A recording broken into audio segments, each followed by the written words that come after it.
Bismillah. Assalamualaikum warahmatullahi wabarakatuh. Alhamdulillah. Wassalatu wassalamu ala rasulillah wa ala alihi wa ashabihi wa man tabi'ahum bi ihsanin ila yaumiddin wa sallama taslima katsira. يا أيها الذين آمنوا اتقوا الله حق تقاته ولا تموتن إلا وأنتم مسلمون أما بعد فإن أصدق الحديث كتاب الله وخير الهدي هدي محمد صلى الله عليه وسلم وشر الأمور محدثاتها wa kulla muhdatsatin bid'ah wa kulla bid'atin dhalalah wa kulla dhalalatin finnar.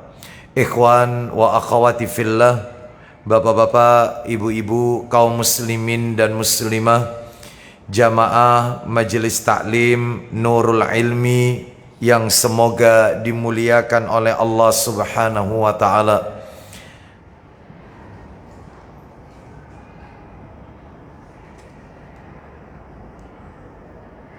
Kepada segenap pengurus Yayasan dan Takmir Masjid Pondok Mutiara Sidoarjo yang semoga dirahmati oleh Allah Subhanahu wa taala. Tidak ada kata yang patut kita ucapkan di sore hari ini selain rasa syukur kita kepada Allah Subhanahu wa taala atas segala karunia nikmat yang telah Allah berikan kepada kita, sehingga kita dipertemukan kembali di salah satu rumah Allah dari sekian banyak rumah-rumah Allah yang ada di muka bumi ini, tetap dalam rangka talabul ilmi, menuntut ilmu. Semoga niat kita, langkah kaki kita untuk menuntut ilmu pada sore hari ini semuanya tercatat di sisi Allah sebagai pemberat timbangan amal kebajikan kita kelak di yaumil qiyamah. Bapak ibu kaum muslimin dan muslimah rahimani wa rahimakumullah, tidak memperpanjang muqaddimah, kita akan lanjutkan pembahasan kita.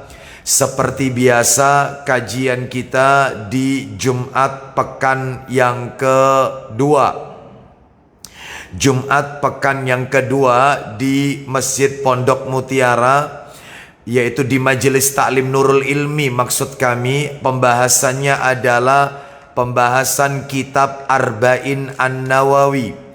Dan sore hari ini kita sudah memasuki hadis yang ke-41. Hadis yang ke-41 dari kitab Arba'in An-Nawawi, yang dimana hadis ini diberi judul mengikuti syariat Allah adalah tiang keimanan.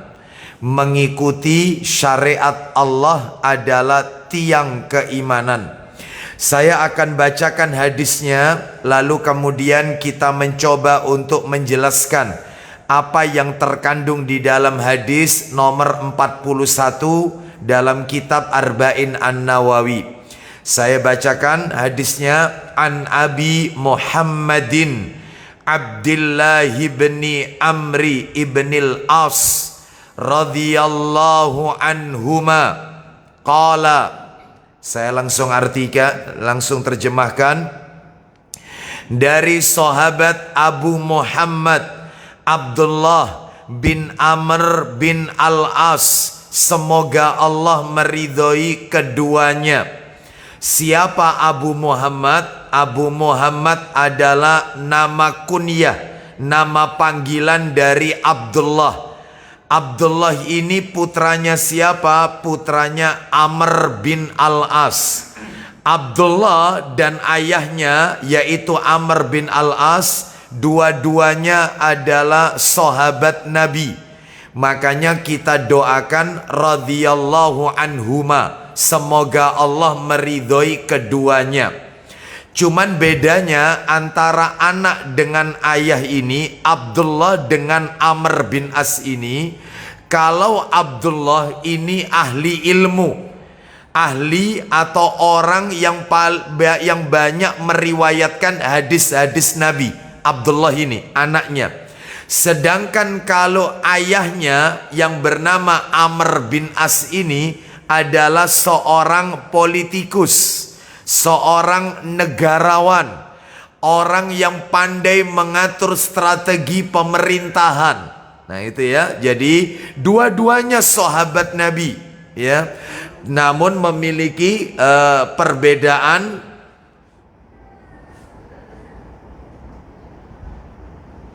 Dua-duanya sahabat Nabi, namun memiliki perbedaan yang sangat jauh antara anak dengan ayah. Jadi kami ulang, an Abi Muhammadin Abdullah bin Amri ibn al-As radhiyallahu anhuma qala, dari Abu Muhammad Abdullah bin Amr bin al-As, semoga Allah meridhai keduanya, dia berkata, qala Rasulullah sallallahu alaihi wasallam, dia berkata, Rasulullah sallallahu alaihi wasallam bersabda.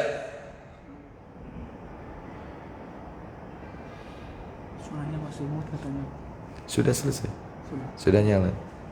Iya, sudah nyala.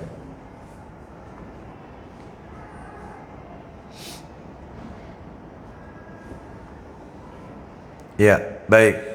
Apa sabda Nabi sallallahu alaihi wasallam? La yu'minu ahadukum hatta yakuna hawahu taba'an lima ji'tu bihi. Artinya, la yu'minu ahadukum, tidak sempurna iman salah seorang di antara kalian. Tidak sempurna iman salah seorang di antara kalian hatta, sampai yakuna hawahu taba'an lima ji'tu bihi, sampai keinginan atau hawa nafsunya mengikuti apa yang aku bawa. Nah, ya. Jadi Bapak Ibu sekalian, ya, terkadang manusia ini kan menuruti hawa nafsunya. Dia menuruti tabiat manusia itu kan suka mengikuti hawa nafsu. Contoh, tabiat manusia, hawa nafsu manusia itu kan senangnya itu misalnya yaitu dia ingin bermalas-malasan, ya. Dia ingin bebas, ya. Maka kata Nabi, tidak sempurna iman salah seorang di antara kalian sampai dia hawa nafsunya, keinginannya mengikuti apa yang aku bawa. Sehingga orang yang meninggalkan sifat malasnya, lalu dia beribadah kepada Allah, orang yang semangat dalam beribadah, tidak menuruti yaitu tabiat atau hawa nafsunya yang ingin bermalas-malasan, maka inilah orang yang sempurna imannya. Seperti itu. Tetapi kalau ada orang yang suka menuruti hawa nafsunya, suka bermain, ya, suka main game, ya, suka menghabiskan waktu dengan hal-hal yang tidak bermanfaat, ya, maunya itu di rumah, nggak mau pergi ke masjid, maunya itu di rumah, nggak mau taklim, nah, seperti itu, dan dia turuti, maka nggak sempurna.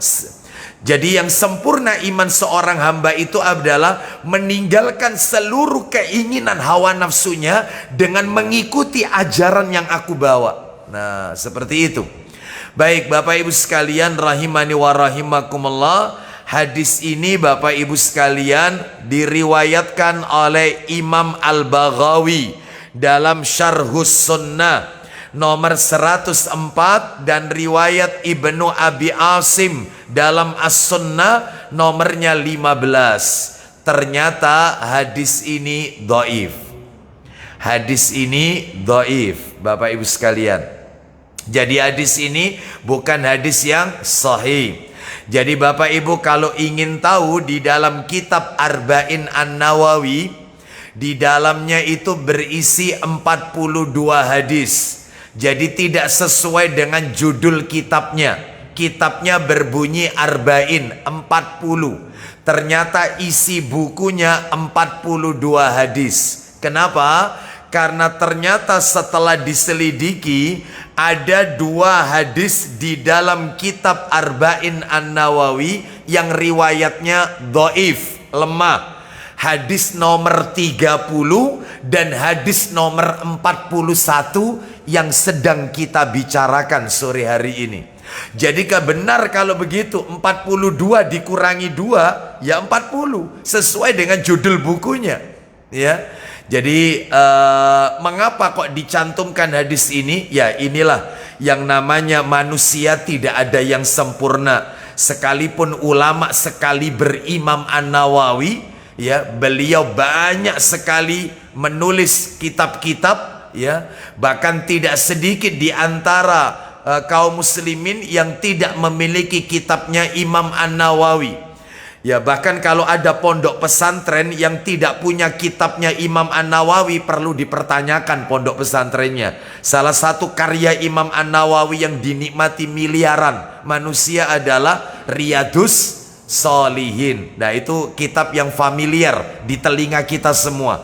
Riyadus Shalihin. Salah satunya kitab yang kita bahas ini, Arba'in An-Nawawi. Namanya manusia, tak ada gading yang tak retak. Tidak ada manusia sempurna, pasti pernah melakukan kesalahan.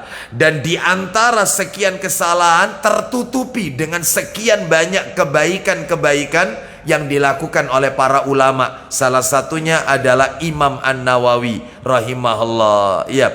Jadi hadis ini dhaif Bapak Ibu. Namun masih koma ya.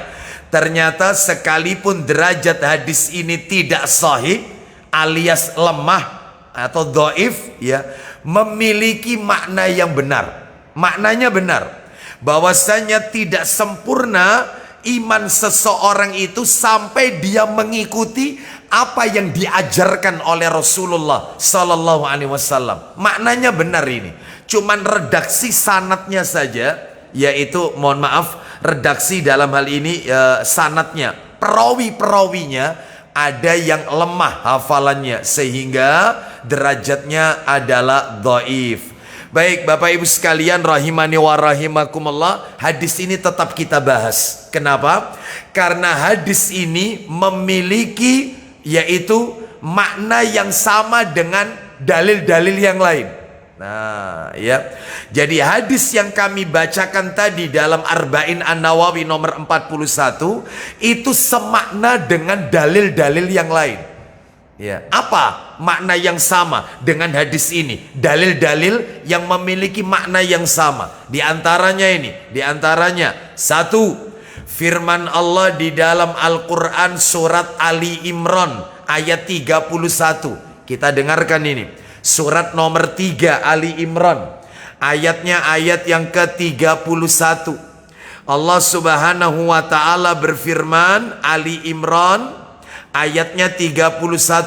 Qul in kuntum tuhibbunallaha fattabi'uni yuhibbukumullah wa yaghfir lakum yuhibbukumullahu wa yaghfir lakum dzunubakum wallahu ghafurur rahim. Silakan Ustaz dibaca ayatnya lalu terjemahannya.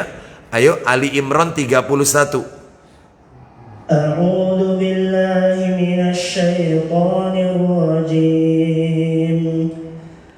Qul in kuntum tuhibbunallaha fattabi'uni yuhibbukumullahu wa yaghfir lakum dzunubakum wallahu ghafurur rahim. Ya, terjemahannya Ustaz, silakan. Katakanlah Muhammad, jika kamu mencintai Allah, ikutilah aku. Niscaya Allah mencintaimu dan mengampuni dosa-dosamu. Allah Maha Pengampun lagi Maha Penyayang. Perhatikan baik-baik Bapak Ibu sekalian di dalam ayat ini, bahwasanya di dalam ayat ini Allah Subhanahu wa taala menjelaskan, katakanlah Muhammad, ya, katakan qul in kuntum tuhibbunallaha, jika kamu mencintai Allah, ikutilah aku. Aku di sini adalah yaitu Nabi sallallahu alaihi wasallam. Niscaya Allah mencintaimu dan mengampuni dosa-dosamu. Jadi orang kalau ittiba, mutaba'atur rasul, mengikuti Nabi Muhammad sallallahu alaihi wasallam, maka Allah akan mencintai hamba tersebut dan mengampuni semua dosa-dosa hamba tersebut. Lalu kemudian ditutup ayat ini, wallahu ghafurur rahim, sesungguhnya Allah Maha Pengampun lagi Maha Penyayang. Ini menunjukkan kepada kita wajib mengikuti, meneladani Nabi Muhammad sallallahu alaihi wasallam. Jadi maknanya sama dengan hadis tadi, sekalipun riwayatnya lemah tapi punya makna yang benar. Maknanya sama dengan dalil-dalil yang lain. Saya tambahkan lagi dalil yang lain, lumayan agak banyak ini, yaitu memiliki makna yang sama dengan dalil-dalil yang lain. Silakan dibuka surat An-Nisa ayat 65. Surat nomor 4 ayat 65. Fala wa rabbika la yu'minuna hatta yuhakkimuka fima syajara bainahum. Silakan Ustaz, dibaca ayatnya dan terjemahannya. Kita dengarkan. Fala wa rabbika la yu'minuna hatta yuhakkimuka fima syajara bainahum thumma la yajiduna fi yajidu tanpa thumma la yajidu fi anfusihim harajan mimma qadaita wa yusallimu taslima. Terjemahannya, maka demi Tuhanmu, mereka tidak beriman sebelum mereka menjadikan engkau Muhammad sebagai hakim dalam perkara yang mereka perselisihkan, sehingga kemudian tidak ada rasa keberatan dalam hati mereka terhadap putusan yang engkau berikan, dan mereka menerimanya dengan sepenuhnya. Perhatikan baik-baik ayat ini.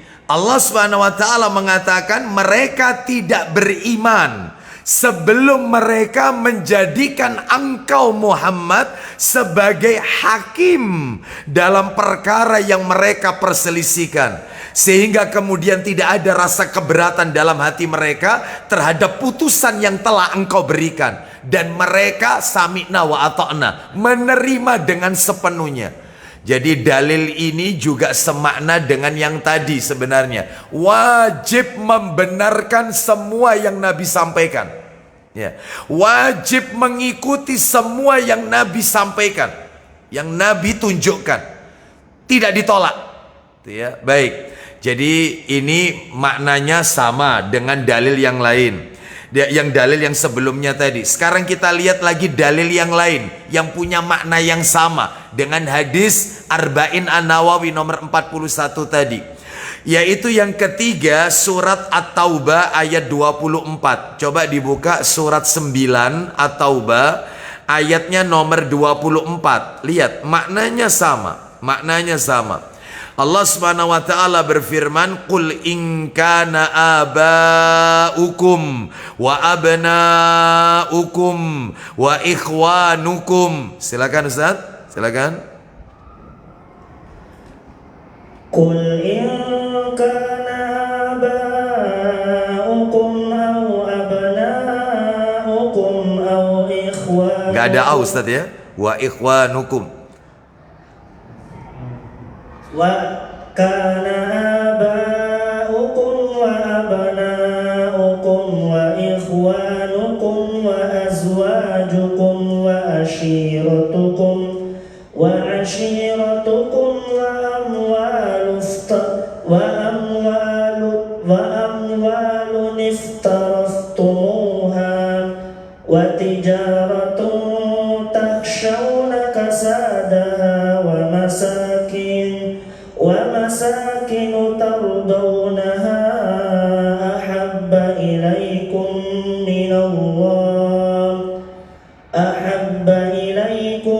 minallahi wa rasulihi wa jihadin fi sabilihi fatarabbasu hatta ya'tiya Allahu bi amrihi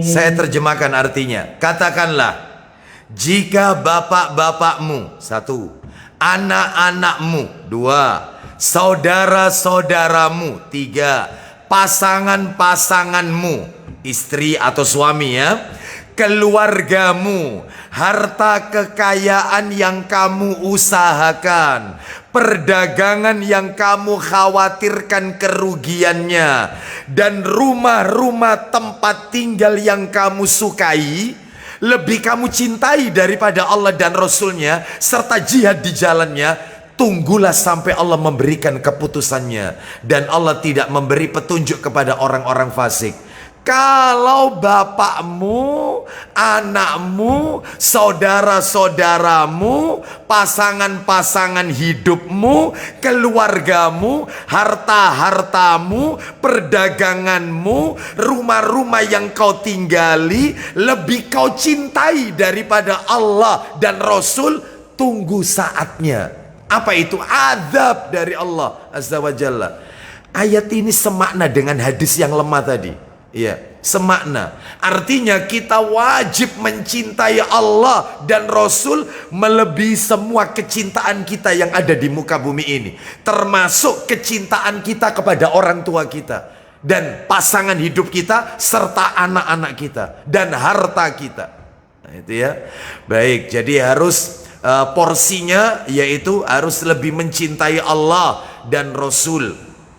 Baik, kita lanjutkan lagi dalil yang lain yang semakna dengan hadis yang ada di atas yang tadi telah kami sebutkan tadi dalam Arba'in An-Nawawi nomor 41. Kita lihat yaitu dalil yang lain, surat nomor 33, surat 33 ayatnya ayat 36.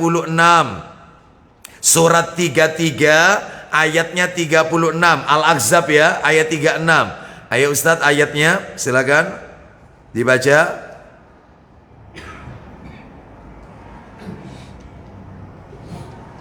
Ayat 36 silakan. Wa ma kana lil mu'mini wala mu'minat. Silakan. Wa ma kana lil mu'mini wala mu'minatin idza qadallahu wa rasuluhu wa rasuluhu amran yakuna lahumul khiyaratu min amrihim wa man ya'sillaha wa rasulahu faqad dhalla dhalalan mubina. Artinya, silakan.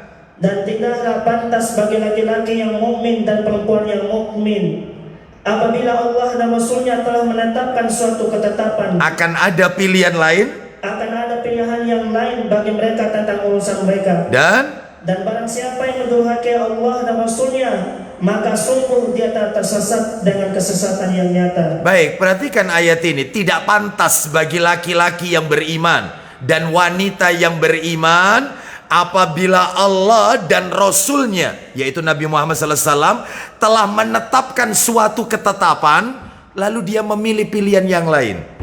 Allah dan Rasulnya sudah menetapkan, dia pilih pilihan yang lain. Nah itu. Maka Allah mengatakan tidak pantas bagi laki-laki beriman dan perempuan seperti itu. Siapa yang mendurhakai Allah dan Rasulnya, sungguh dia telah tersesat dengan kesesatan yang nyata. Ya, baik. Berarti ini menunjukkan kepada kita wajib sami'na wa ata'na dengan apa yang telah Allah dan Rasulnya tetapkan. Ya, baik. Bapak Ibu sekalian rahimani wa rahimakumullah. Kita lanjutkan yaitu berikutnya ya. Kita lanjutkan dalil yang terakhir yang punya makna yang sama dengan hadis dalam Arba'in An-Nawawi nomor 41, yaitu riwayat Muslim. Lah ini sekarang hadis cuman satu saja ini. Hadis riwayat Muslim nomor aslinya 44 ya, atau di nomor cetakan terjemahan nomor 35. Saya bacakan saja ini hadisnya. Dari sahabat Anas bin Malik radhiyallahu an, dia berkata, Rasulullah sallallahu alaihi wasallam bersabda, la yu'minu ahadukum hatta akuna ahabba ilaihi min waladihi wa walidihi wan nasi ajmain. Artinya, tidak sempurna iman salah seorang dari kalian sampai aku menjadi orang yang paling dia cintai daripada anaknya, orang tuanya, dan seluruh manusia yang ada di muka bumi ini. Jadi iman seorang hamba itu dipertanyakan sampai dia lebih mencintai aku daripada dia mencintai anaknya, orang tuanya, dan seluruh manusia yang ada di muka bumi ini. Bapak ibu sekalian rahimani wa rahimakumullah, kecintaan kita kepada Nabi ini bentuknya ada dua, Bapak ibu sekalian. Yang pertama ketika Nabi masih hidup, yang kedua ketika Nabi telah wafat. Kalau Nabi masih hidup bentuknya itu ada dua. Kalau Nabi masih hidup, apa itu kecintaan kepada Nabi ketika Nabi masih hidup? Bentuknya dua. Yang pertama mengagungkan fisik Nabi, yang kedua mengikuti sunnah-sunnahnya Nabi. Apa contohnya mengagungkan fisik Nabi? Contohnya banyak. Misalnya di antaranya ya, ibunya Anas bin Malik radhiyallahu an, namanya Ummu Sulaim radhiyallahu anha. Itu dikatakan kalau Nabi tidur di rumahnya Anas bin Malik, maka Ummu Sulaim ibunya Anas meletakkan botol di bawah tempat tidur Nabi. Untuk apa? Untuk menampung keringat Nabi.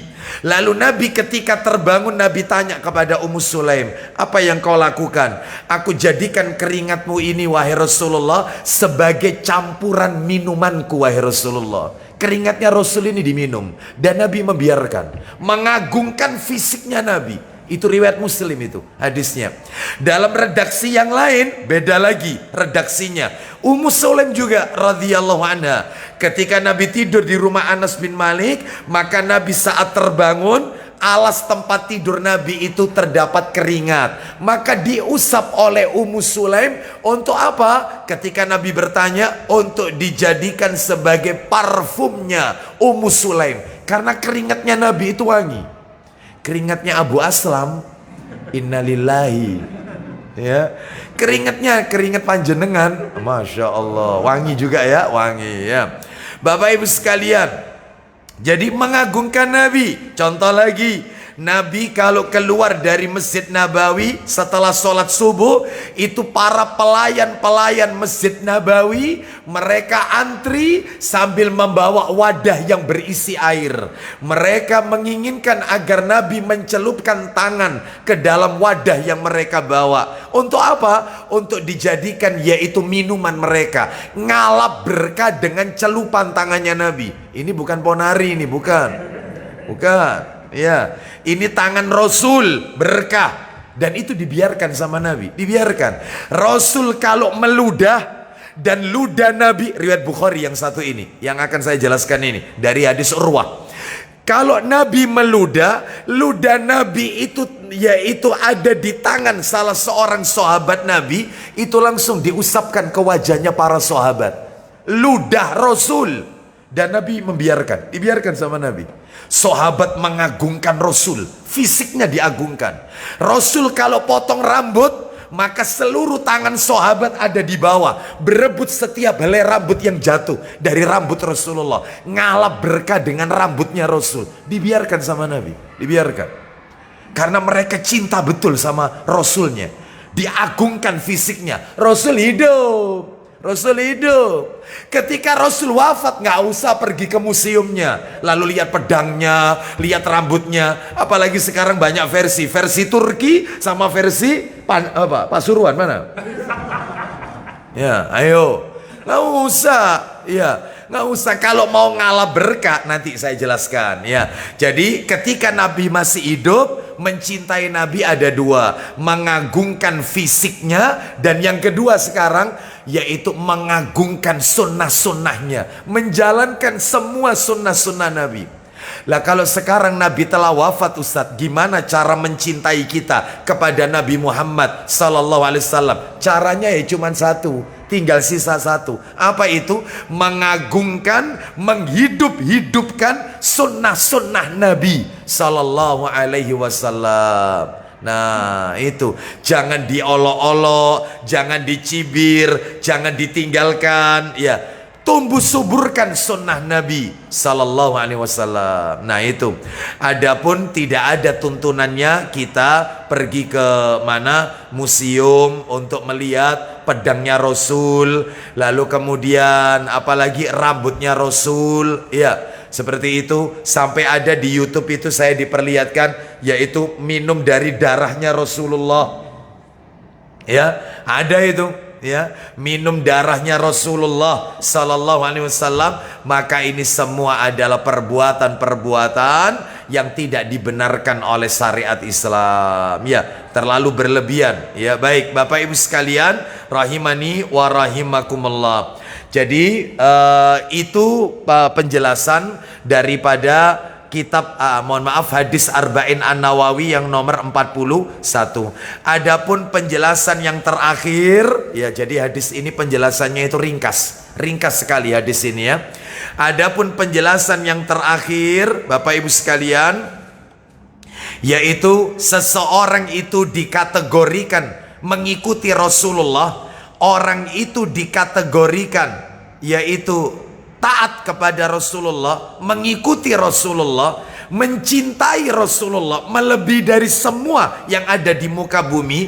Itu ada 7 poin, ada 7 perkara. Jadi kalau seseorang melakukan 7 perkara ini, berarti dia betul-betul sempurna imannya. Tetapi jika ia tinggalkan salah satu di antaranya, sesuai dengan tadi yang Nabi katakan, tidak sempurna iman salah seorang dari kalian. Nggak sempurna, imannya tidak sempurna.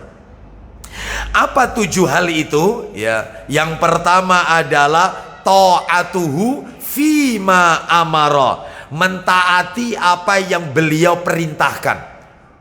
Apa yang Nabi perintahkan, sami'na wa ata'na. Ya, bahkan Bapak Ibu sekalian, Bapak Ibu akan temukan ayat-ayat di dalam Al-Quran itu seringkali bergandengan.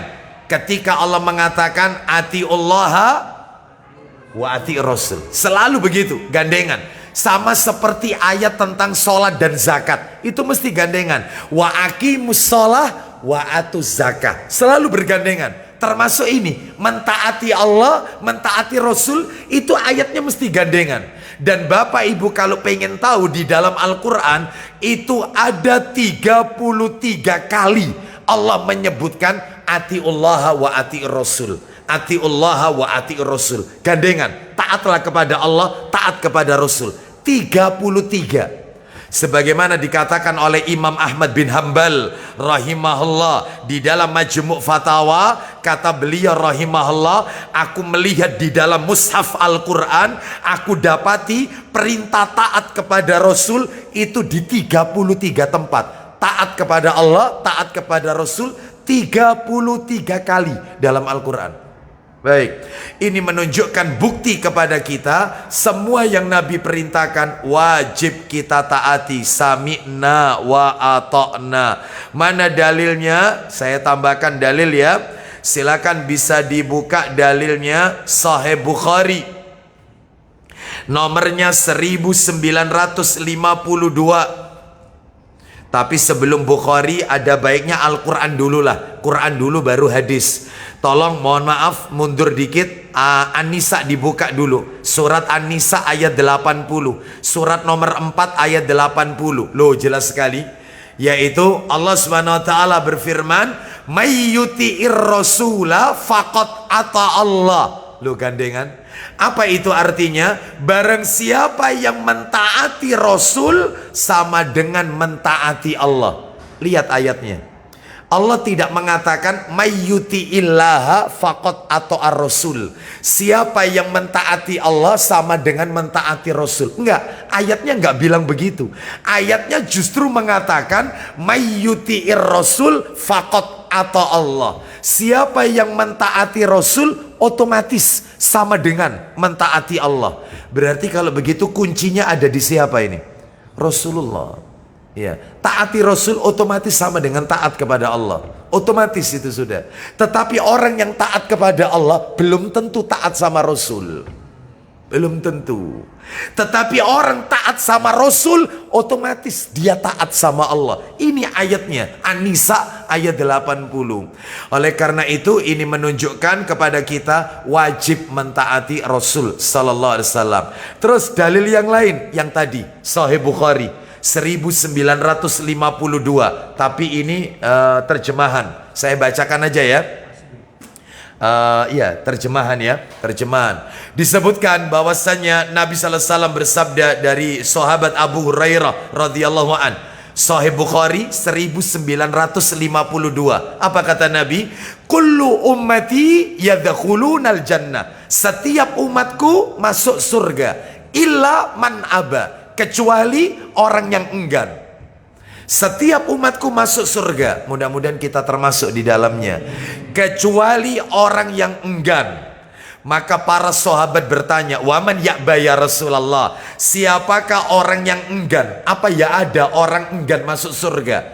Nabi menjawab, man ata'ani dakhalal jannah, siapa yang mentaatiku masuk surga. Waman asani, siapa yang mendurhakaiku faqad aba, itulah orang yang enggan.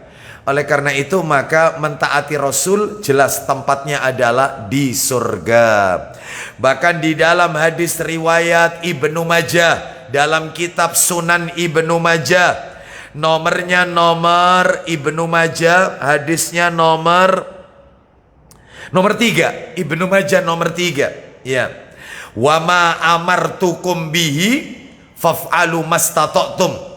Apa yang aku perintahkan kepada kalian maka kerjakan sesuai kemampuan kalian. Ya. Wa ma nahakum anhu ya fajtanibuhu. Dan apa yang aku larang untuk kalian maka tinggalkanlah. Tidak ada kata-kata semampu kalian, nggak ada. Makanya orang meninggalkan larangan itu lebih berat daripada melaksanakan perintah. Karena orang kalau melaksanakan perintah itu ada dispensasi, ada rukhsah untuk mengerjakan perintah itu. Contoh, perintahnya sholat kan sambil berdiri. Berdiri itu kan rukun. Rukunnya sholat itu kan berdiri. Ya, maka orang kalau sehat walafiat sholatnya duduk, tidak sah sholatnya. Harus berdiri, kecuali kalau uzur, sakit, boleh sholat sambil duduk. Berbaring, sholat sambil tiduran karena sakit, terkondisikan. Tapi kalau nggak terkondisikan, wajib berdiri sholat itu. Sholat wajib. Bahkan orang ketika dia ada di pembaringannya lantaran sakit, dia merasa bahwasanya kalau dia berdiri itu kuat, maka dia tidak boleh milih tiduran, dia tetap milih berdiri. Meskipun itu bertopang dengan dinding, mungkin bersandar dengan dinding, tetap berdiri. Ternyata di tengah-tengah sholat dia merasa tidak kuat, duduk. Jangan milih untuk tidur, jangan. Jadi ada urutannya itu, berdiri dulu terus duduk. Ternyata ketika dia duduk, sholat sambil duduk, dia merasa kalau saya sambil berdiri saya kuat. Itu tidak boleh diteruskan, tetap harus berdiri. Jadi intinya sholat itu berdiri, ya, karena itu rukun. Kalau ditinggalkan tidak sah sholatnya. Rukun berdiri itu, kecuali kalau terkondisikan sakit, seperti itu. Nah, Bapak Ibu sekalian, maka kalau dia terkondisikan maka dia boleh sambil duduk. Kalau duduk nggak mampu berbaring. Ya, seperti sholat di kendaraan, nggak bisa berdiri kan, terkondisikan, boleh sambil duduk. Kalau tidak mampu karena dia sakit, boleh berbaring. Berbaring tidak mampu, boleh menggunakan apa ini? Dengan gerakan-gerakan isyarat-isyarat, gerakan tangan. Atau kalau tidak mampu tangannya digerakkan, maka cukup dengan lisan saja. Allahu Akbar, Allahu Akbar, Sami Allahu liman hamidah, Rabbana walakal hamdu, Allahu Akbar, Allahu Akbar. Terus hanya lisan saja, karena sudah nggak mampu lagi. Iya, nggak ada uzur, nggak ada. Terus libur nggak sholat, sekalipun stroke tetap sholat, nggak boleh ninggalkan sholat. Meskipun stroke tetap sholat. Kok bisa ada orang, ya Allah Ustadz sudah uzur Ustadz, nggak bisa Ustadz, dia itu sholat itu Ustadz. Lah ya apa sholat nanti tidur Ustadz? Iya, seperti itu. Itu terus gimana? Tetap suruh sholat. Kita yang bimbing. Keluarganya yang ada di sampingnya harus membimbing. Gak ada. Orang itu yang boleh tidak sholat cuma 5 orang. Yang boleh tidak sholat 5 orang. Tidak dikenai beban sholat. Tidak ada kewajiban sholat. 1 wanita haid. 2 wanita nifas. 3 yaitu orang gila. Yang keempat anak kecil. Tuh, ini ya. Terus kemudian yang kelima. Siapa yang kelima? Siapa yang kelima? Ayo. Yang kelima. 5 orang tidak wajib sholat. Yang pertama wanita haid. Yang kedua wanita nifas. Ya. Yang nomor 3 adalah orang gila. Yang keempat adalah anak kecil. Yang kelima orang kafir. Ya. Seperti itu. Ustadz dia tidak sholat Ustadz. Tidak sholat Ustadz. Bukan muslim. Muslim Ustadz. Wong KTP-nya Islam. Mungkin anak kecil. Orang gede kok. Mempunyai KTP kok Ustadz. Oh ya mungkin dia lagi head mungkin. Lu laki-laki Ustadz. Ya kalau gitu nifas. Lu lanang kok nifas. Ya mungkin gendeng. Itu aja. Cuma 5. Maaf ya kalau saya kasar. Karena nggak bisa. Sholat itu libur nggak ada. Sekalipun stroke tetap sholat. Tetap sholat. Nggak ada libur. Nggak ada. Jadi Bapak Ibu kalau perintah itu disesuaikan dengan kemampuan. Tapi kalau larangan tidak ada dispensasi untuk melanggar larangan. Tidak ada di dalam hadis jangan berzina sesuai kemampuanmu. Ya jangan minum khamr sesuai kemampuan. Nggak ada. Sekali dilarang ya wajib ditinggalkan Bapak Ibu sekalian ya. Puasa tidak mampu puasa Ramadan ya dikodok, dibayar di luar bulan Ramadan. Tidak mampu membayar mengkodok karena hutangnya terlalu banyak puasanya, karena dia wanita menyusui ya bayar fidyah. Enak kok perintah itu disesuaikan dengan kemampuan. Ustadz tidak bisa berangkat haji Ustadz. Dia orang kaya tapi fisiknya lemah. Ya sudah dibadali dihajikan orang lain. Selesai. Ustadz dia itu kok sehat walafiat. Kaya. Ya mampu. Sehat. Tapi dia itu tidak bisa Ustadz. Dia tidak punya mahram. Soalnya ya sudah tidak usah pergi haji karena tidak ada mahramnya, maka dihajikan oleh orang lain. Enak kok Islam ini. Enak. Nggak bisa zakat karena miskin, ya sodako. Nggak bisa sodako, ya malah dikasih sodako. Kan gitu ya. Jadi kalau perintah itu disesuaikan dengan kemampuan, tuh ya. Makanya ada pertanyaan bagaimana kalau orang sholat itu pakai kateter, pakai pampers karena dia itu kena beser, mudah kencing. Tetap sholat. Caranya kalau sholat kantong kencingnya saja itu dilepas. Bukan selangnya, kantong kencingnya saja.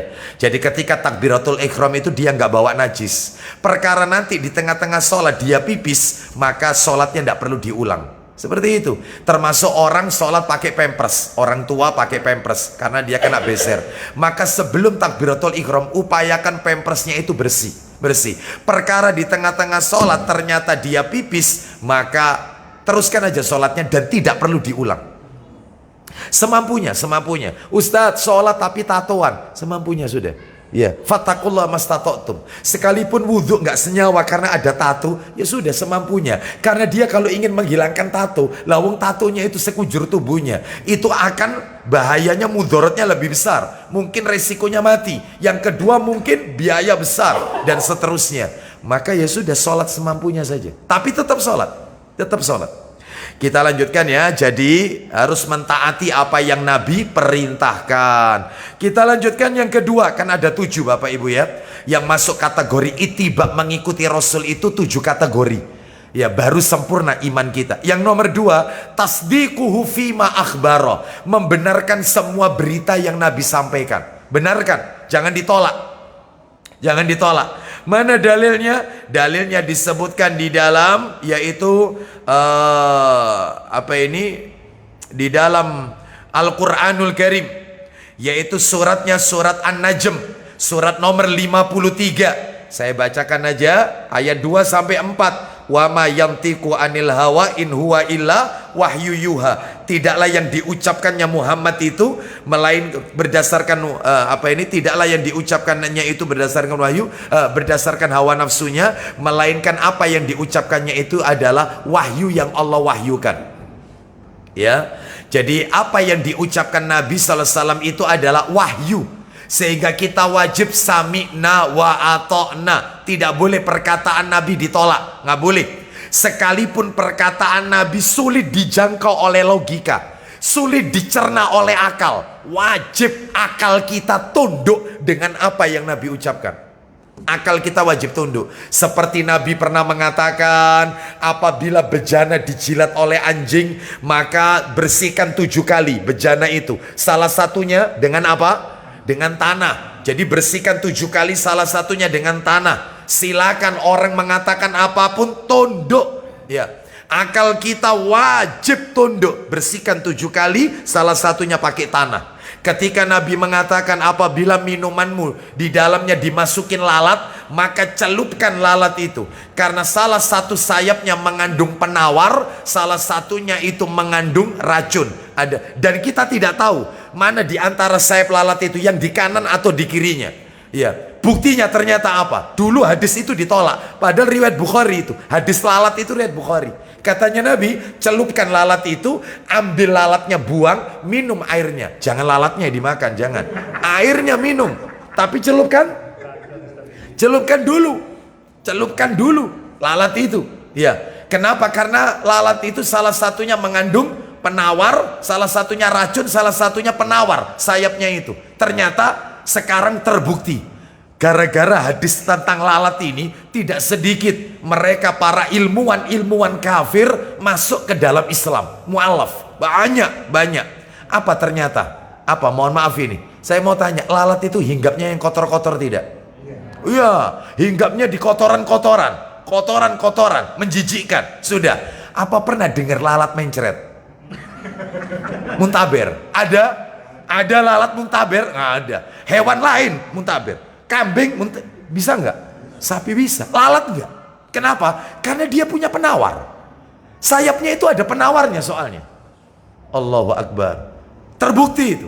Makanya akal kita ini harus tunduk dengan ucapannya Nabi. Jangan dibantah dengan opini kita. Tinggalkan opini itu.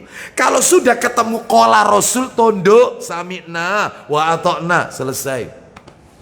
Itu Bapak Ibu sekalian. Ya, Nabi mengatakan bercelaklah kalian sebelum tidur. Sebelum tidur bercelak. Kenapa? Karena dapat menumbuhkan bulu mata dan dapat menjernihkan pandangan mata. Riwayat Ibnu Majah. Sami'na wa ata'na, selesai. Ikuti. Bapak-bapak kalau mau tidur bercelak tidak? Nah ya, itu bagus itu untuk menumbuhkan bulu mata dan menjernihkan pandangan mata. Dan masih banyak lagi yang lainnya. Ya, seperti itu. Baik. Bapak Ibu sekalian rahimani wa rahimakumullah. Jadi wajib apalagi apa yang Nabi sampaikan terkait dengan berita-berita gaib. Berita-berita yang terjadi nanti di akhir zaman. Wajib kita benarkan. Seperti berita Nabi tentang kemenangan kaum muslimin. Islam ini akan menang. Nabi ditunjukkan oleh Allah peta dunia. Itu ada dalam riwayat Muslim. Ya, ditunjukkan oleh Allah peta dunia. Dan Nabi bisa mengetahui arah barat dan timurnya dunia. Semuanya. Dan kata Rasulullah, dan yang aku lihat kekuasaan umatku adalah meliputi semua yang ada di Allah, yang Allah tunjukkan kepadaku tersebut. Loh, ini menunjukkan kepada kita ya bahwasanya kita wajib membenarkan. Ya, kita wajib membenarkan. Baik, Bapak Ibu sekalian rahimani wa rahimakumullah. Termasuk Bapak Ibu sekalian berita-berita Nabi tentang turunnya Dajjal.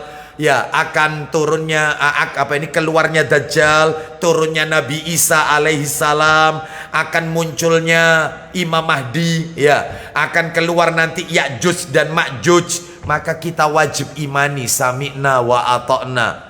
Ya, jadi tidak mungkin Nabi itu berbicara perkara gaib kecuali semua itu datangnya dari Allah Azza wa Jalla. Dalilnya di mana? Quran surat nomor 72 Al-Jin surat 72. Mari kita dengarkan surat 72 Al-Jin ya, ayatnya ayat 26 dan 27. Quran surat 72 Al-Jin ayatnya 26 dan 27. Alimul ghaibi fala yudhiru ala ghaibihi ahada illa man irtadha mir rasulin fa innahu yasluku min baini yadayhi wa min khalfihi rasada. Artinya, dia Allah mengetahui yang gaib, tetapi dia tidak memperlihatkan kepada siapapun tentang yang gaib itu kecuali kepada Rasul yang diridhoinya. Berarti kalau Nabi berbicara perkara gaib, berarti ini adalah semua berita dari Allah Azza wa Jalla. Jadi nggak mungkin Nabi itu ngarang cerita, nggak mungkin. Semua yang Nabi ucapkan itu adalah benar. Bapak Ibu sekalian, rahimani wa rahimakumullah. Di dalam hadis riwayat Abu Dawud, kalau tidak salah nomornya Abu Dawud itu nomor 3646, 3646 dari Abdullah bin Amr bin Al-As. Ada Pak Didi 3646 Abu Dawud, minta tolong Pak Didi 3646 Abu Dawud Abdullah bin Amr bin Al-As radhiyallahu anhuma. Tafadhol, silakan dibaca Pak Didi. Abu Dawud 3646. Coba kita dengarkan baik-baik, silakan.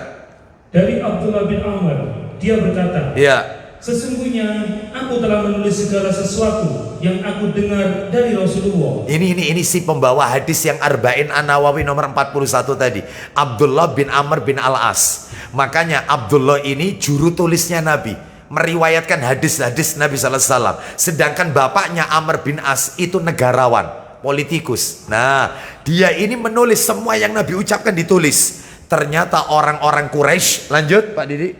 Aku telah menulis segala sesuatu yang aku dengar dari Rasulullah untuk kemudian aku hafal. Terus, namun banyak dari kaum Quraisy yang melarangku. apa katanya orang-orang Quraisy? Mereka berkata, Apa kata mereka?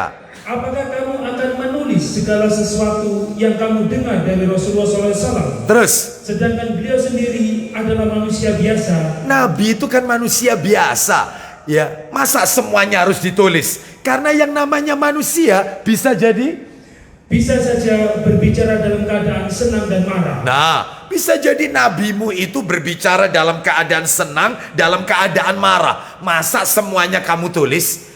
Akhirnya Abdullah bin Amr bin Al-As yaitu sempat terkena syubhat. Orang-orang Quraisy berhenti menulis hadis. Termakan omongannya orang-orang Quraisy.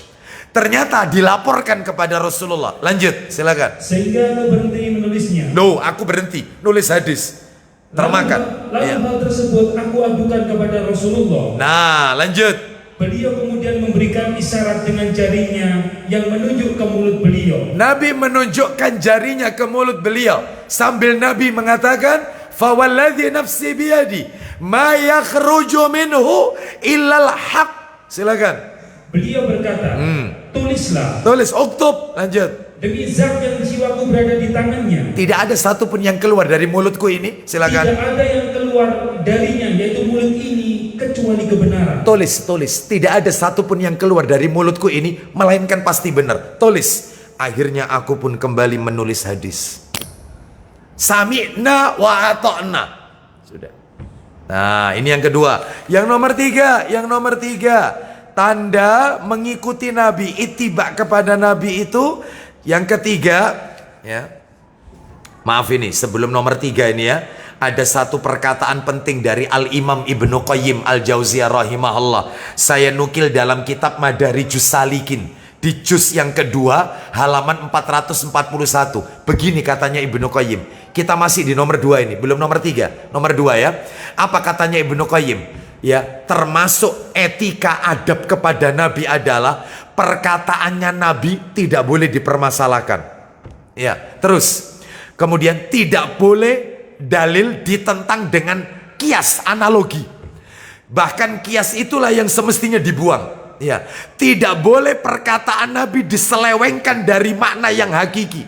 Ya, tidak boleh yaitu mentertawakan ya apa yang Nabi ucapkan dijadikan buah cibiran seperti yang terjadi zaman sekarang. Ucapannya Nabi dipermasalahkan. Nabi mengatakan rapatkan soft. Soft itu kalau tidak rapat akan menjadi celahnya syaitan. Loh, dipermasalahkan. Apa katanya? Yaitu dengan mengatakan, loh kalau itu jadi celahnya syaitan berarti setan kan ikut sholat. Ya alhamdulillah kan setan mau sholat. Loh, dah ya.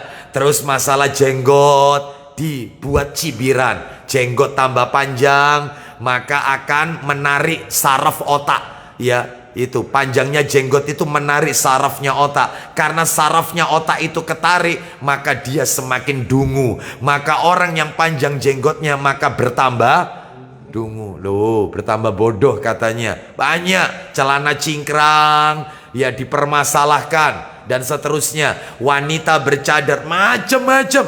Sudah ya, seperti itu.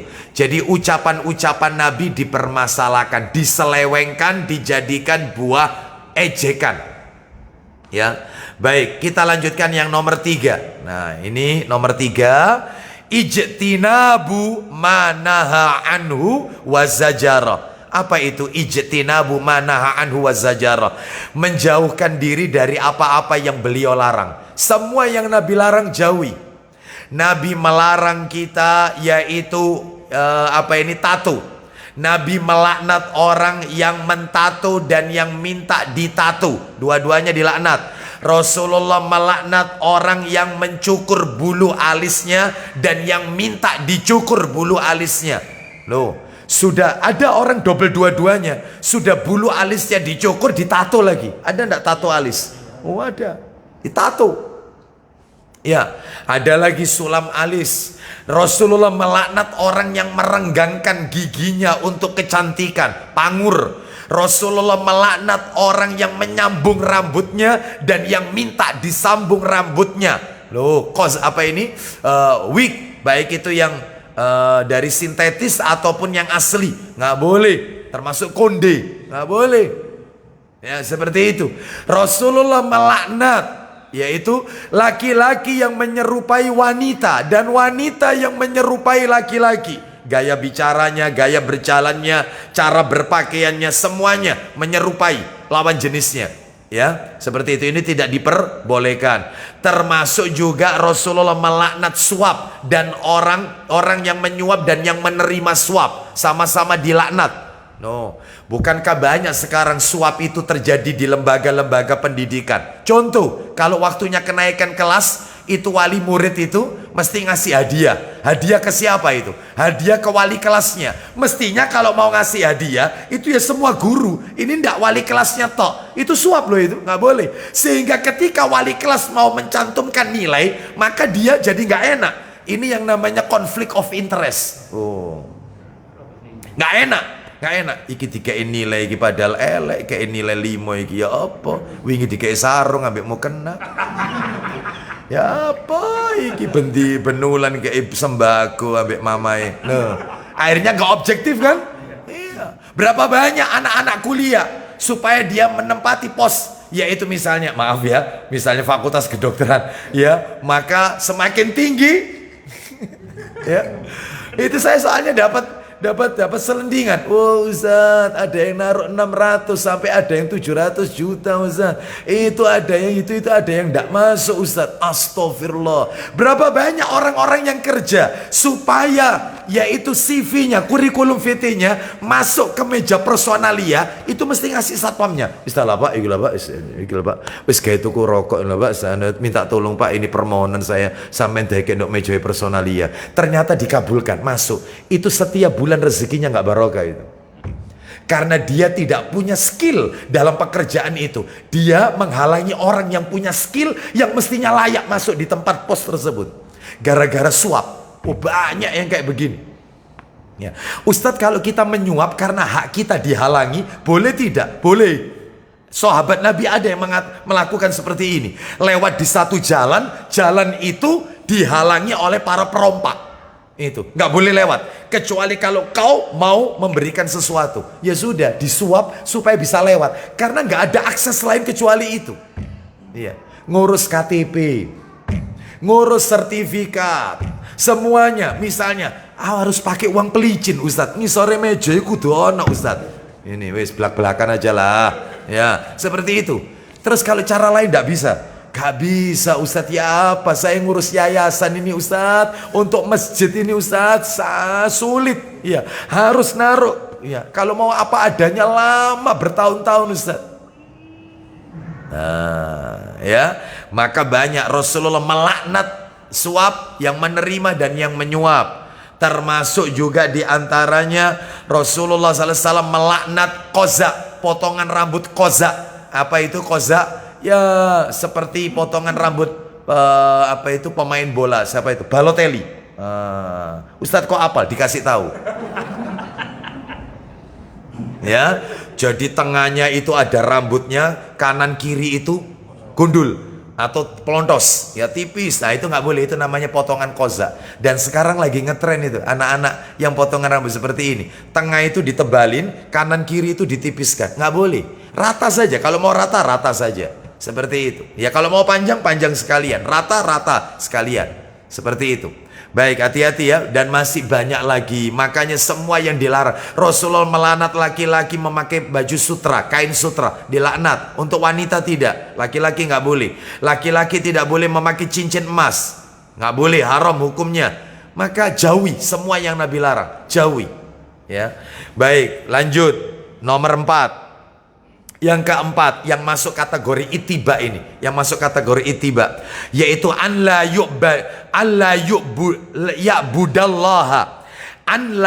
ya'budallaha illa bima syara'a.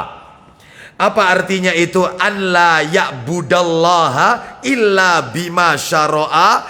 Tidak beribadah kepada Allah melainkan dengan cara yang telah disyariatkan. Jadi segala macam bentuk ibadah wajib, yaitu mengikuti syariat Nabi Muhammad SAW. Sampai-sampai Nabi pernah mengatakan demikian, riwayatnya sahih. Andai kata di zamanku ada Rasul Ulul Azmi.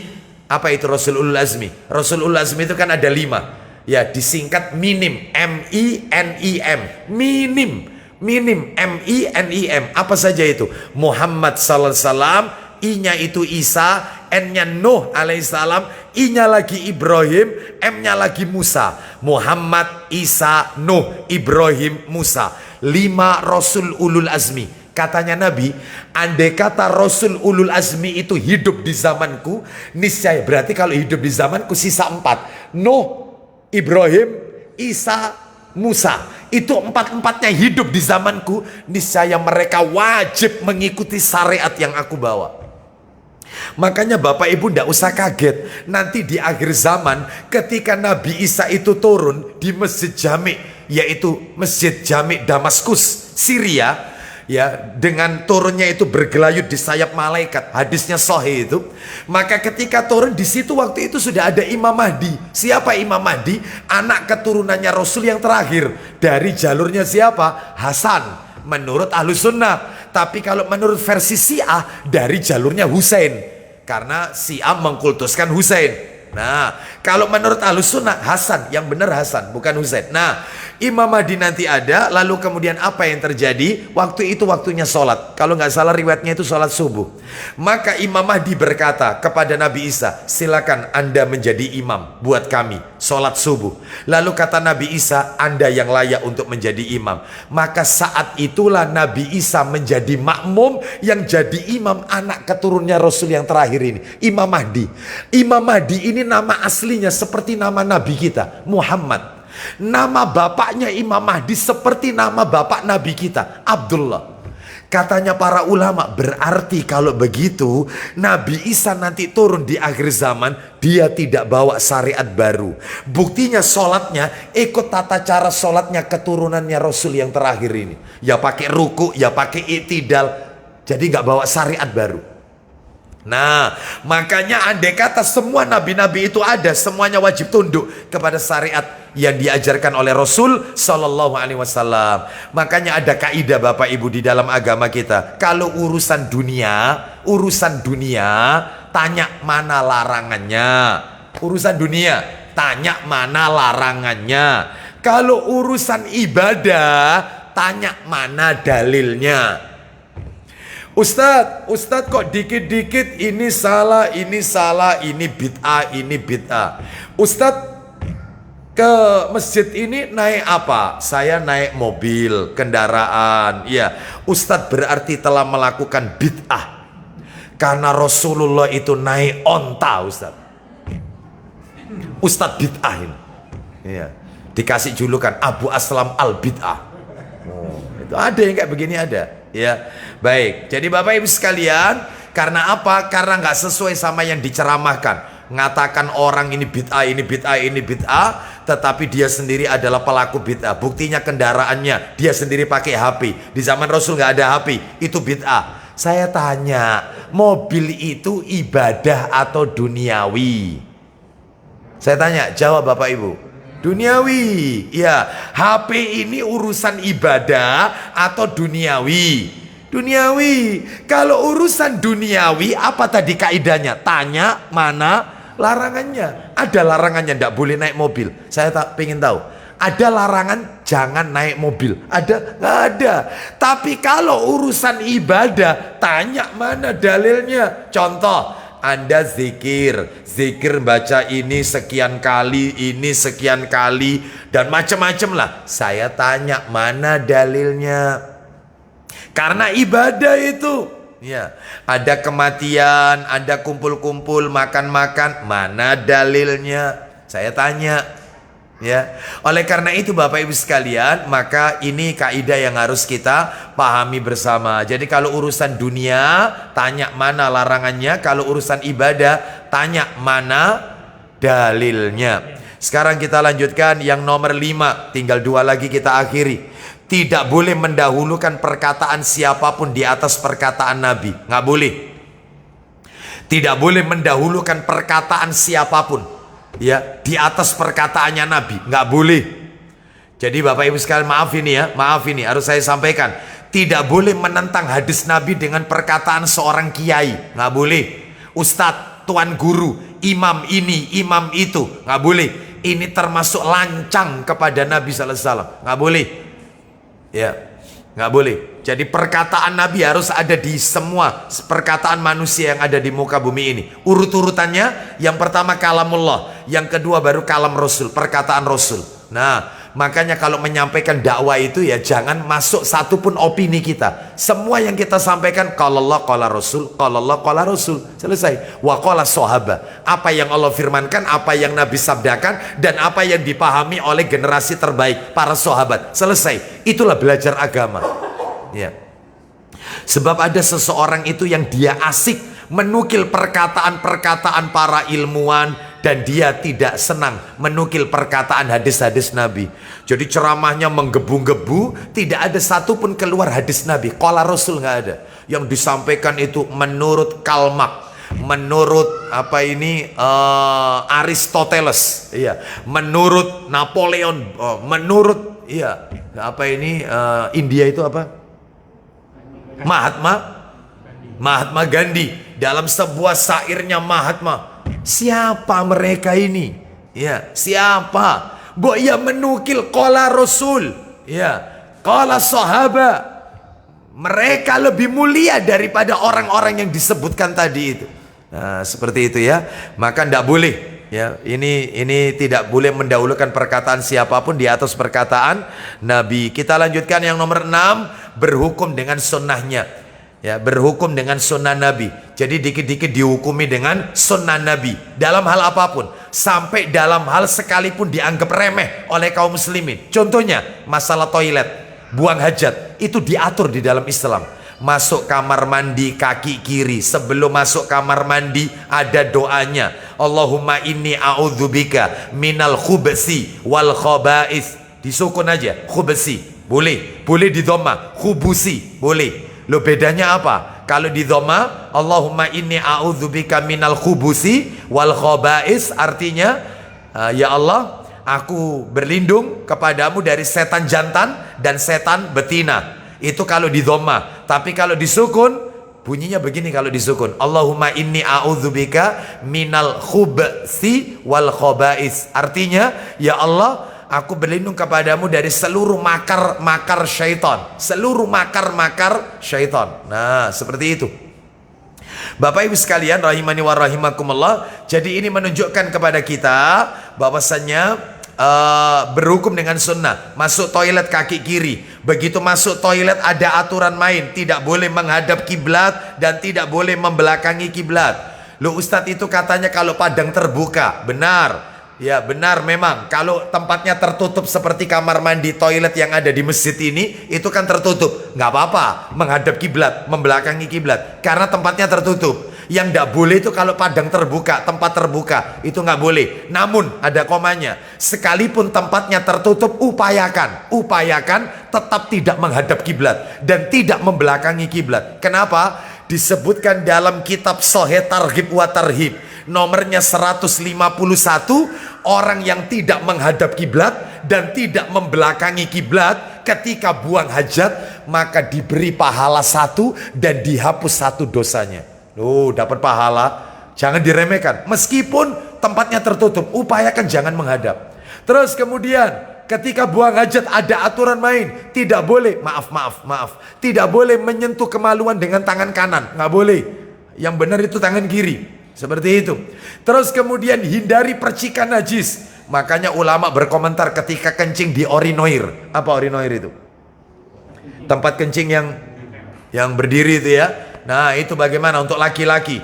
Dikhawatirkan percikannya itu akan mengenai pakaian kita. Ya, makanya Aisyah mengatakan, aku tidak pernah lihat Nabi itu kencing berdiri. Nabi itu kalau kencing sambil jongkok. Ternyata katanya ulama yang dilihat oleh Aisyah itu karena di dalam rumah. Ternyata kalau di luar rumah, Nabi pernah ketahuan, sahabat pernah melihat Nabi kencing sambil berdiri. Katanya ulama waktu itu Nabi kencingnya itu di dekat tempat pembuangan sampah milik orang Yahudi. Berarti kalau begitu, katanya ulama, kalau alasnya itu keras seperti porselen, keramik, maka ya jongkok yang lebih afdol, jongkok. Tapi kalau alasnya itu lunak, rumput, tanah, ya pasir, maka boleh sambil berdiri. Allahu a'lam bishawab. Ya, Ustadz, kalau misalnya saya nggak biasa jongkok, saya tetap berdiri, nggak apa-apa. Asalkan tolong dihati-hati dari percikan najis. Sebab kata Nabi, kebanyakan umatku diazab dalam kubur itu masalah kencing. Masalah kencing, kebanyakan diazab dalam kubur. Kencing tidak bersih, berarti nggak paham masalah najis. Itu ya, hati-hati. Kita lanjutkan, berhukum dengan sunnahnya. Jadi semua dihukumi sunnah. Makan tangan kanan, makan yang afdol berjamaah. Loh, habis makan sunnahnya menjilati jari jemarinya. Loh, seperti itu. Minum, ketika minum tidak boleh sambil bernafas. Semuanya hukumi dengan sunnah. Hukumi dengan sunnah. Semuanya sunnah Nabi, sunnah Rasul, semuanya. Ya, malam Jumat baca Al-Kahfi, sunnah Rasul. Hari Jumat, malam Jumat memperbanyak baca sholawat, sunnah Rasul. Semuanya, hukumi semua dengan sunnah. Seperti itu. Pakai sandal kaki kanan, melepas sandal sepatu kaki kiri. Semuanya hukumi sunnah. Menyisiri rambut sebelah kanan.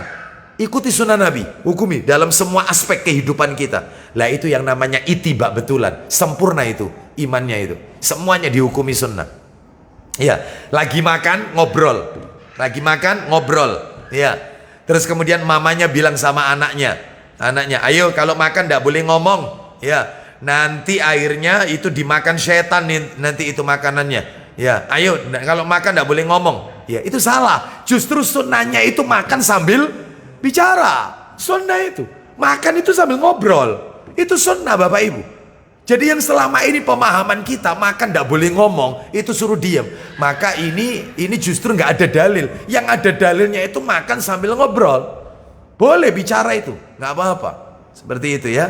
Baik, kita lanjutkan. Makan tidak boleh bersandar, nggak boleh sender. Makan itu.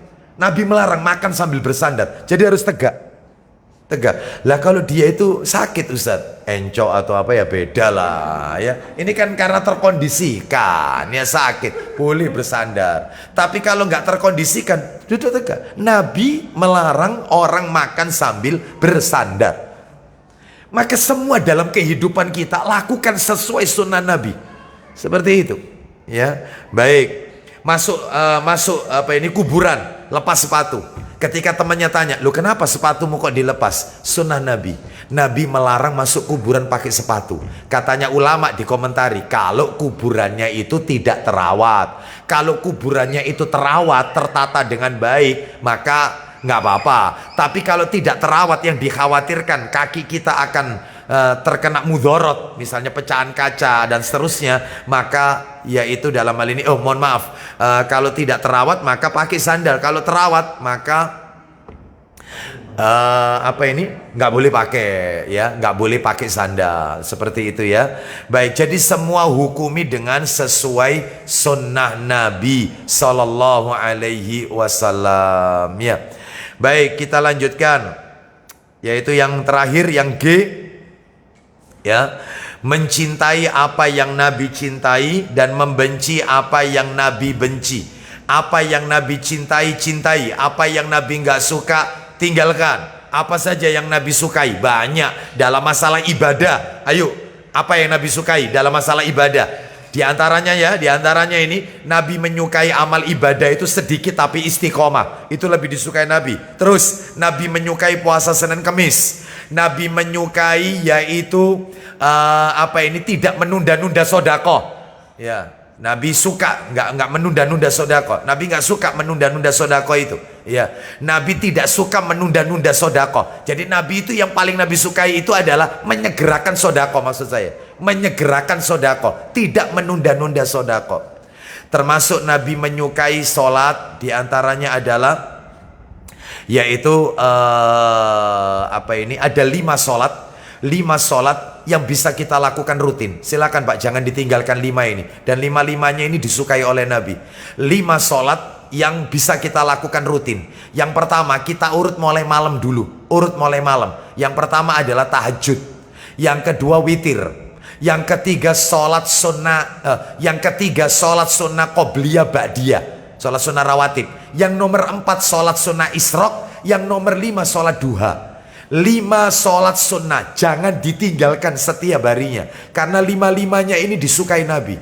Diurut mulai malam, tahajud nomor 1, nomor 2 witir gandengannya itu, nomor 3 sholat sunnah qobliyah dan ba'diyah. Ya, misalnya sebelum duhur, sesudah duhur. Kalau subuh ya sebelum saja, nggak pakai sesudah. Pokoknya qobliyah ba'diyah. Yang keempat sholat sunnah isyraq, suruk isyraq. Yang kelima sholat sunnah duha. Udah itu. Itu jangan pernah ditinggalkan 5 ini. Wallahu a'lam bishawab. Apa yang dilarang Nabi? Maaf. Apa yang dibenci Nabi? Banyak. Nabi membenci misalnya makanan yang bercampur dengan sum. Apa sum itu? Sum itu bawang putih. Nabi nggak suka makanan yang di dalamnya itu campur dengan bawang putih. Saya tanya, sebutkan masakan apa yang nggak pakai bawang putih? Hampir nggak ada kan? Semua masakan pakai bawang putih. Nggak tahu, sayur itu yang bening itu apa? Sayur bayam itu pakai bawang putih apa enggak itu? Pakai juga ya. Tahu tek pakai? Gule. Gue pakai, iya. Itu krengsengan ya pakai, enak-enak itu ya. Pakai ya. Oatmeal yang enggak itu ya. Oatmeal sama bubur ya. Antum ini masakan ya. Bapak Ibu sekalian rahimani wa rahimakumullah. Kita lanjutkan. Nabi nggak suka, kenapa? Bukan haram. Bawang putih tidak haram. Bawang putih itu halal. Nabi nggak suka itu karena bau efek yang ditimbulkan dari orang yang setelah memakan makanan, sayur-sayuran atau buah-buahan yang menimbulkan bau tidak sedap. Contohnya kalau buah-buahan durian, nangka. Kalau sayur-sayuran peti, jengkol, nah itu bawang bombay, ya itu menimbulkan bau mulut, bau badan tidak sedap. Hindari. Artinya setelah mengkonsumsi itu, silakan dibersihkan bau mulut kita, bau badan kita. Jangan masuk masjid. Kenapa? Karena Nabi pernah menyuruh sahabat keluar dari masjid. Karena mereka setelah memakan sayur-sayuran itu yang saya sebutkan tadi. Kata Nabi, bukan kami saja yang tersiksa. Malaikat-malaikat yang ada di masjid ini juga ikut tersiksa karena bau tersebut. Nah ini nggak boleh. Ya. Seperti itu. Jadi intinya halal. Boleh.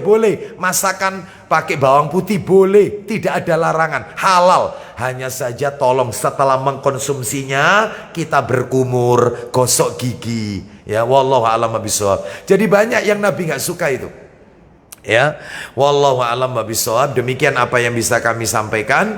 Semoga sedikit menjadi tambahan ilmu yang bermanfaat, dan mudah-mudahan Allah menjadikan kita orang-orang yang istiqomah dalam mengikuti sunnah Rasulullah sallallahu alaihi wasallam. Baik, karena waktunya ini Bapak Ibu ya hampir mendekati maghrib ya. Saya cukupkan sampai di sini saja. Insya Allah bulan depan jika Allah pertemukan kita lagi, kita akan membahas Arba'in An-Nawawi hadis terakhir nomor 42, penutup itu. Setelah itu nanti kita ganti kitab lagi yang lainnya insya Allah. Baik, kita tutup. Wassallallahu ala nabiyyina wa ala alihi washabihi wasallam. Subhanakallahumma wa bihamdika asyhadu an la ilaha illa anta astaghfiruka wa atubu ilaik. Wa akhiru da'wana anil hamdulillahi rabbil alamin.